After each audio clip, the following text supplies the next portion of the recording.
와노쿠니에서 공개된 로저 최후의 항해에서 마침내 라프텔에 도착한 로저는 조이보이와 같은 시대에 태어나고 싶었다는 말을 남기고 커다란 웃음을 터뜨리는 의외의 모습을 보여주었는데요.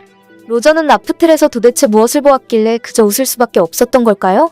원피스 와노쿠니 이야기는 오다 작가님이 가장 그리고 싶어하던 이야기로 로저 최후의 항해를 비롯해 최종장이 시작되기 전 수많은 중요한 떡밥들을 남겼습니다. 하지만 강력한 악마의 열매 능력을 지니고 있었지만 허무하게 사라진 캐릭터가 있는데 바로 오뎅의 아내이자 모모노스케의 엄마 토키입니다. 토키는 시간을 조작할 수 있는 초인계 시간 열매의 능력자로 자신 또는 타인을 미래로 보낼 수 있지만 능력을 사용하면 절대 과거로 돌아갈 수 없다는 공식 설정까지 등장했습니다. 여기서 중요한 점은 원피스 세계관을 뒤흔들 수 있는 시간을 다루는 강력한 능력을 지닌 토키가 마치 마블의 닥터 스트레인지처럼 무언가를 기다리는 듯 예언을 남기고 미래로 도망치지 않고 스스로 죽음을 선택했다는 점입니다.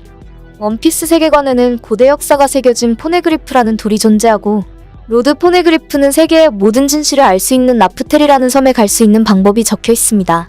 라프텔에 도착해 모든 진실을 알게 된 로저는 조이보이의 이름을 부르며 같은 시대에 태어나 조이보이와 만나고 싶었다는 말을 남기는데 최근 카이도와의 전투에서 죽음의 위기에 직면한 루피가 기업 바이브로 각성하면서 루피의 열매가 조이보이가 사용했던 환수종 태양신 니카라는 사실이 등장했었고 현 시대의 조이보이의 정체가 루피였다는 충격적인 진실이 밝혀지게 되었습니다.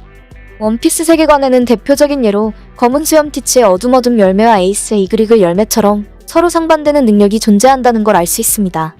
그렇기에 토키의 시간 열매가 미래로 갈 수 있었다면 자연스럽게 과거로만 갈 수 있는 열매가 존재한다는 걸 예상할 수 있으며 로저는 자신이 최후까지 운명이라는 단어를 즐겨 사용했고 원피스에는 다른 작품보다 유독 운명과 필연이 자주 등장합니다. 거대한 코끼리 조섬에서 루피와 모모노스케는 누군가 지켜보고 있는 것 같다는 알 수 없는 말과 함께 흰 수염 모양의 거대한 나무가 등장했는데 어디선가 루피의 여행을 지켜보고 있는 미지의 인물이 있다는 충격적인 진실을 암시하고 있습니다. 세계정부의 새로운 최강위 SSG는 쿠마의 복제인간과 같은 로봇이라는 사실이 거의 확정되었고 설육인들이 칠무의 쿠마를 노예로 삼았던 모습으로 세계정부가 칠무의 다음으로 해적들을 모두 처리하게 된다면 원피스 세계관은 NL이 달에서 본 고대 유적처럼 노예밖에 남지 않는 자유가 없는 끔찍한 디스토피아 세계관이 될 것이 명확해지고 있습니다.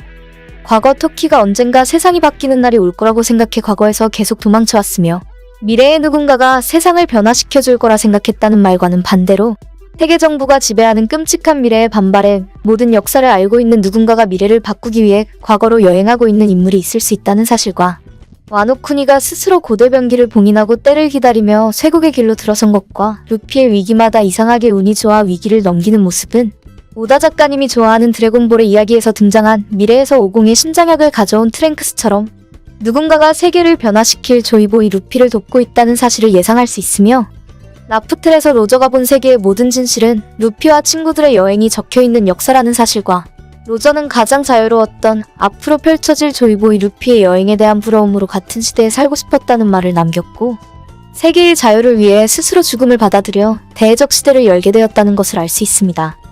이번 시간에는 키드게어TV의 새로운 시선으로 원피스의 완결과 라프텔에서 로저가 웃은 이유를 함께 만나보았는데요. 여러분들이 생각하시는 원피스의 완결과 로저가 웃은 이유는 무엇이라고 생각하시나요?